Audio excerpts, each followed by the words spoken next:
up, YouTube? Adam Grover back at you again with another video.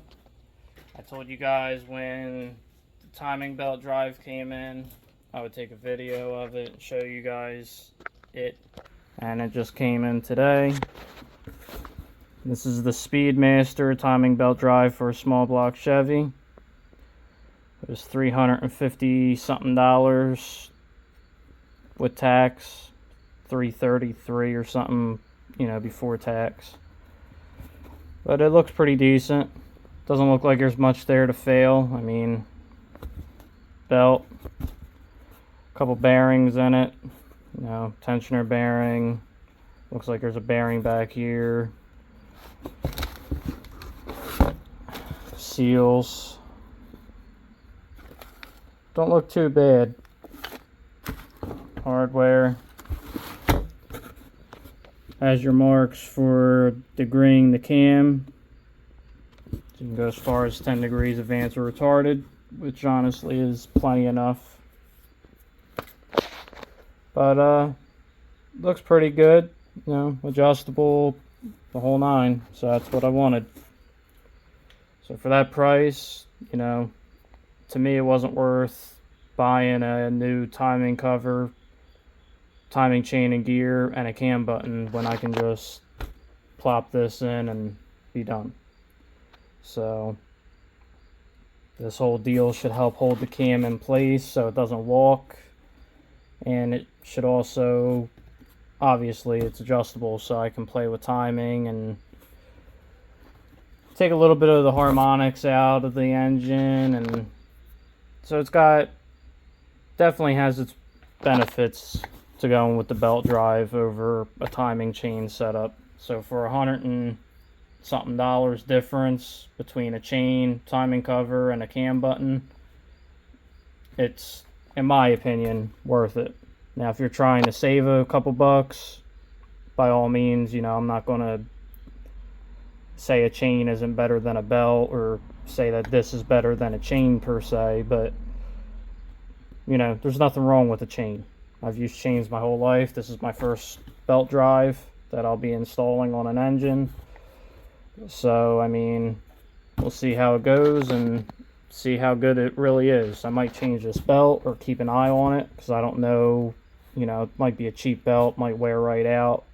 So I might just buy a good belt like a Gates or something name brand that's good, heavy duty, and I don't have to worry about it breaking right away or anything like that.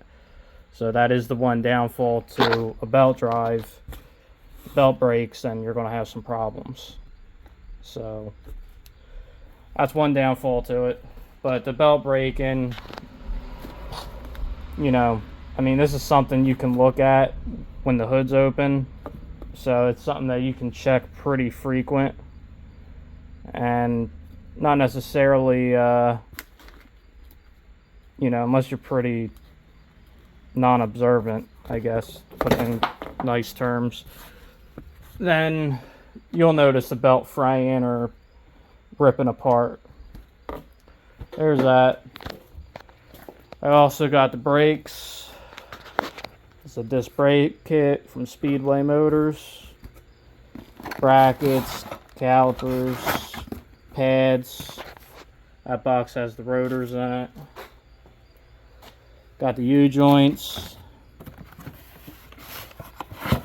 Got the snout. It's a 1330 U-joint snout. So I had to buy one of those because the one on the old drive shaft is different. And that's the new drive shaft there. So brake hoses for the brake kit. This I actually have to go out and buy a conversion joint to go from a 1330 to a 1310 because the rear has a 1310 U-joint on it. So I got to change that around. Or the other valve covers I bought for it.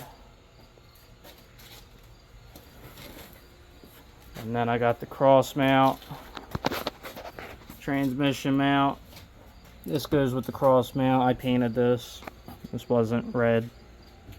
Looked like this when I got it, bare steel. And then we got a motor plate This is actually for a sprint car from Speedway Motors. This is all Speedway Motors stuff, by the way. This is 455 Chevy cross mount. And the trans mount is just a universal Chevy GM, you know, Muncie Turbo 400, whatever. Trans mount. And like I said, this little cute engine mount, or engine plate, was for, these are for sprint cars. So I got to make this fit, which I kind of held it up to the motor and it looked pretty decent. So I think that's going to be, shouldn't be terrible to make fit. I also told you guys I'd give you some updates on this thing, stuff I've done. Got the front end pinned up. Wheel wells are cut. Just still gotta get the marker off, and I gotta finish this. I got conduit in the garage that I gotta bend up, and so I'll probably have to dolly some of this down. Like this right here has the body line in it. I don't know, I might just cut the conduit and have it end here and then go into this body line. I haven't decided yet. So I gotta take that bend when it comes. Both of them are cut though. Got the rocker panel in for the most part. It's ugly, but it works. Better than not having one. So I gotta still finish this quarter panel up. And then the dash. Painted that. Polished the chrome, new radio, which is also Bluetooth. It's a retrofit slide bar radio. Slide it, digital, slide it, looks factory. Rockford Fosgate speakers, which I have all the speakers for it. Got the kick panel ones, which aren't in the car yet, and the 6x9s, which will go back on that deck. You can see I started fitting some carpet back here. So that's a general idea what's going to happen with the interior. You know, I'll put the back seat back in it, carpet, make the rear panels to match the door panels. It's going to be getting chrome around the windows. So all the trim, it's actually getting powder coated chrome now, along with the dash bezels that are missing. I haven't put the glove box or nothing back in yet. That's painted as well in the garage, but I got a lot of stuff to do. I got to wire the whole car and everything, so I kind of, certain things I'm mulking up. Some of this stuff will come back out, go back in a couple times, but you know, typical project car stuff. But my steering wheel that I bought, got that for $20 off Facebook Marketplace. One of them deals that I just couldn't pass up. 20 bucks for that wheel. Granted, they're like 50 or 60 bucks new, but $20 for a steering wheel is a pretty good deal in my eyes, and it kind of fits the car better than the one that was in it, which was the wood one. And I wasted my time polishing that all up, sanding it, polishing it, and then I found this one and had to do the same to this, polish it all up. So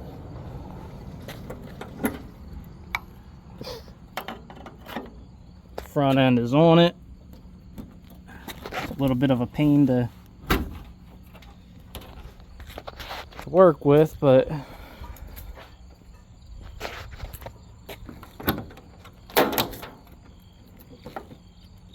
that's why this car won't have nice paint, for reasons like that.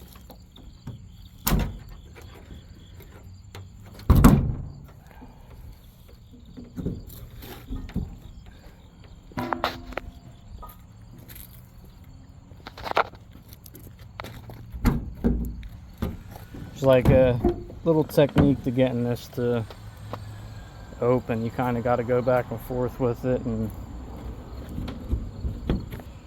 probably because I don't have it aligned quite right, but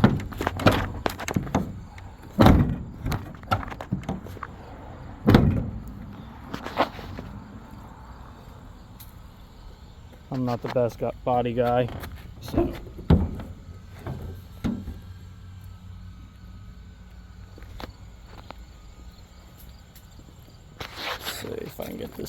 open. There we go.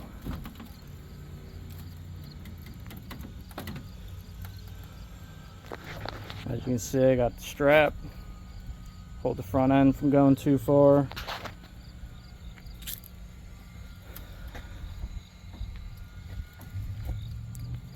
I'm making progress on it. Still got a lot left to do, but it's getting there. Guides for the front end, so that way it doesn't hit the doors anymore, which I think it still kind of does, because I got to trim this up. This is supposed to be cut, but I haven't cut it yet. All this is really supposed to get ground down, which I'll have to grind around here a little bit and touch up. But as you can see, the pin plate goes under there, and I kind of want that to stay, so that way it helps hold it. But you know, I was looking at a couple different cars with the pin placement on these. Some people move them up a little bit or center them, and mine's like right in the corner, because I went right to the rocker, because the rocker has a hole in it here, and I had to get these washers for these pins, and that way they wouldn't pull through the hole, because the hole's pretty large. But I was looking just to see what other guys have done, and then I started looking at the 2-lane car, and this is exactly how the 2-lane car was. So I looked after I drilled the hole, but yeah, that's pretty much it. So it's coming around, getting done trying. I gotta put the brakes on the rear, which is the rear that's going in the car. Might not look pretty, but it's got axles, C-clip eliminators, girdle, supposed to have a spool and 456s in it. So that'll be going in hopefully soon with the cowl tracks. And I got heavy duty spring perches to weld on it, stuff like that. So I'll be showing you guys some suspension stuff once I order some more things and setting this thing up. So that's pretty much what we got going on with that, and that's the update. So with that being said, you guys get back out, work on your stuff, and have a good one. I'll see you.